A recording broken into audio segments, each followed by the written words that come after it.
Halo, kembali lagi di Seribu Sharing Ringan di hari Rabu bersama saya Dila di channel Grafologi Indonesia. Nah, di episode kali ini ada sebuah perusahaan di bidang konsultan yang minta tolong ke saya nih. Nah, mereka minta tolong menganalisa 2 kandidat untuk posisi data analis. Wah, ini nih salah satu profesi yang sedang banyak diminati sekarang ini. Nah, sebelum kita mulai analisa, seperti biasa ya, kita kenalan dulu yuk sama tugas dan tanggung jawabnya dari data analis supaya kita bisa tahu nih apa saja trait-traits atau tanda-tanda dalam tulisan yang dibutuhkan untuk menganalisa 2 kandidat ini. Simak terus ya videonya.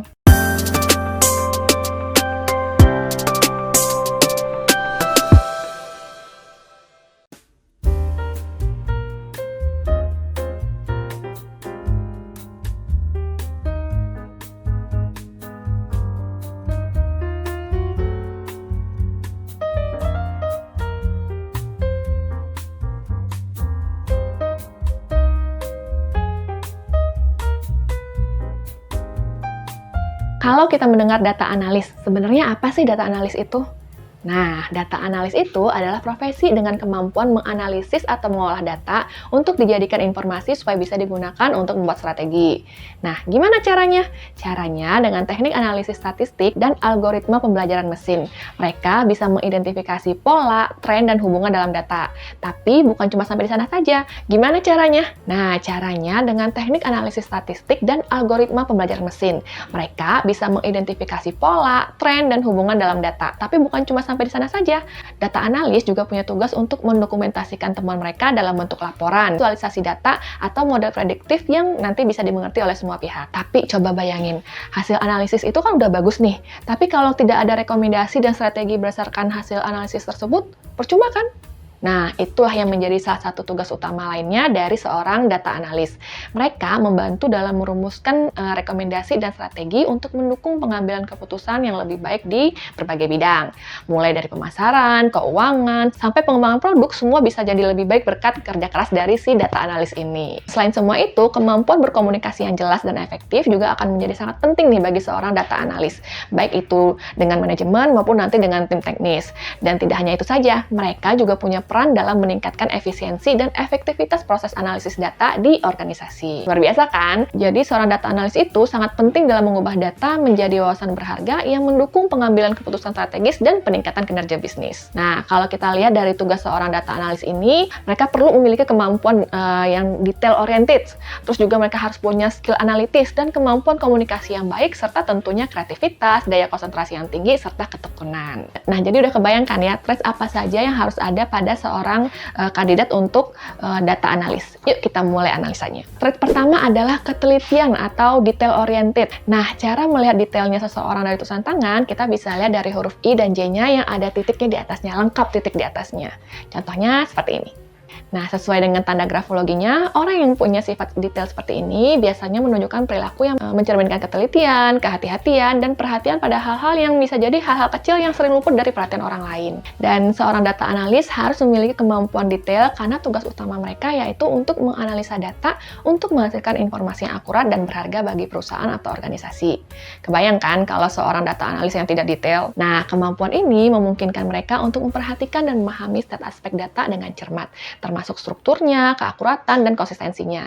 Dengan perhatian terhadap detail, mereka juga bisa mengidentifikasikan potensi kesalahan atau ketidaksesuaian dalam data, serta menangkap pola atau tren yang mungkin terlewatkan oleh orang lain. Nah, kalau kita lihat dari tulisan kedua kandidat ini, untuk kelengkapan titik I dan J-nya kita lihat satu-satu ya. Kandidat pertama, kalau kita lihat di kandidat pertama ini, huruf I dan J-nya tuh kebanyakan nggak ada titiknya, jadi ini masih belum detail. Nah, sekarang kalau kita lihat di kandidat kedua, nah, ini bagus nih, di sini detailnya tinggi karena si titik di huruf I dan J itu lengkap banyak gitu. Nah, berarti ini orang yang cenderung memperhatikan detail. Oke, kita lanjut ke traits berikutnya. Traits kedua yang wajib dimiliki oleh seorang data analis adalah analytical skill atau kemampuan menganalisis. Namanya juga data analis ya, pastinya harus memiliki kemampuan untuk menganalisis dong ya. Nah, kemampuan analisis ini atau kita sebutnya analytical thinking ini adalah kemampuan yang memungkinkan seorang data analis untuk memahami, memahami, menafsirkan, dan mengambil kesimpulan dari data yang ada dengan cara yang logis dan sistematis. Nah, kemampuan inilah yang kita sebut sebagai kemampuan berpikir analitis. Coba kita bayangin deh, dengan kemampuan berpikir analitis ini, mereka jadi bisa mengidentifikasi pola, tren, dan hubungan yang mungkin tersembunyi dalam data. Seakan-akan mereka punya mata rahasia yang bisa melihat sesuatu yang tidak bisa dilihat oleh orang lain. Lalu, mereka juga bisa mengevaluasi implikasi dari temuan mereka. Untuk melihat seseorang yang memiliki kemampuan analisis ini, kita bisa lihat dari huruf M dan N yang memiliki sudut di bawahnya. Nah, contohnya seperti ini. Orang yang pemikirannya analitis cenderung menggunakan logika dan pemikiran kritisnya dalam memecahkan masalah dan memiliki kemampuan untuk mengevaluasi informasi dengan objektif. Nah, sekarang kita lihat dari tulisan kedua kandidat ini.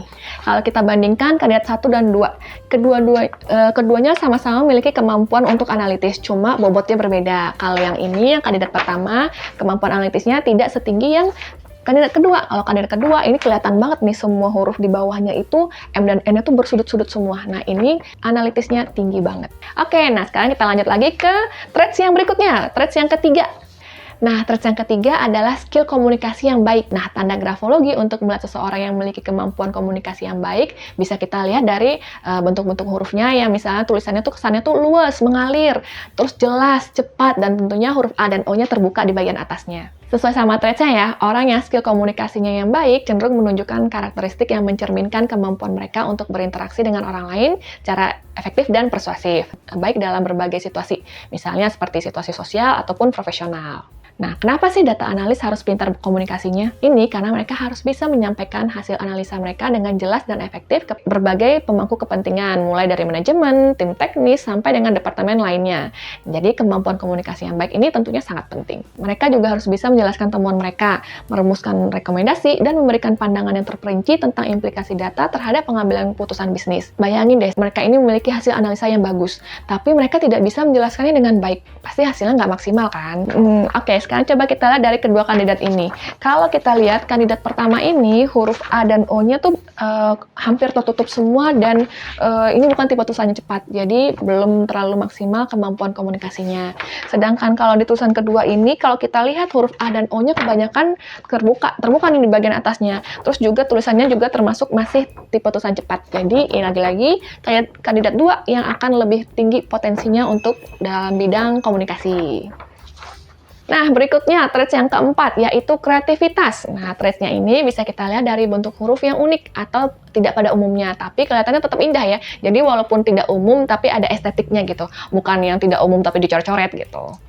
Nah, orang-orang yang kreatif ini biasanya berpikir out of the box, dan mereka menghasilkan ide-ide baru yang orisinal dan inovatif. Kemampuan mereka untuk berimajinasi dan menggabungkan berbagai elemen menjadi ide-ide baru yang seringkali menghasilkan hasil yang inovatif dan menginspirasi. Pasti Anda berpikir, apa hubungannya data analis dengan kreativitas ya? Jangan salah, seorang data analis itu harus memiliki kreativitas. Kenapa? Karena data analis itu sering memerlukan kemampuan untuk berpikir di luar kotak atau out of the box dan menemukan solusi inovatif buat masalah yang kompleks. Coba bayangin, di pekerjaan mereka, data analis ini sering dihadapkan pada situasi di mana cara-cara konvensional tidak cukup untuk menghadapi tantangan yang ada. Nah, disinilah kreativitas mereka berperan. Dengan kreativitas, mereka juga bisa menemukan cara baru untuk menggali wawasan dari data, mengidentifikasi pola atau tren yang mungkin tersembunyi, dan menghasilkan pemahaman yang lebih dalam mengenai informasi yang ada. Nah, selain itu, kreativitas juga nanti akan membantu mereka bisa menampilkan data dengan lebih menarik sehingga akan lebih enak dicerna oleh pengguna datanya. Nah, sekarang coba kita bandingkan dari kedua tulisan ini. Kalau kita lihat, kayaknya kedua-duanya juga tanda-tanda kreativitasnya nggak terlalu muncul ya. Misalnya nih, di tulisan yang pertama, di sini mungkin potensi imajinasinya sudah mulai ada, tapi kalau bentuk-bentuk huruf uniknya masih belum kelihatan. Jadi, di sini kreativitasnya belum kelihatan.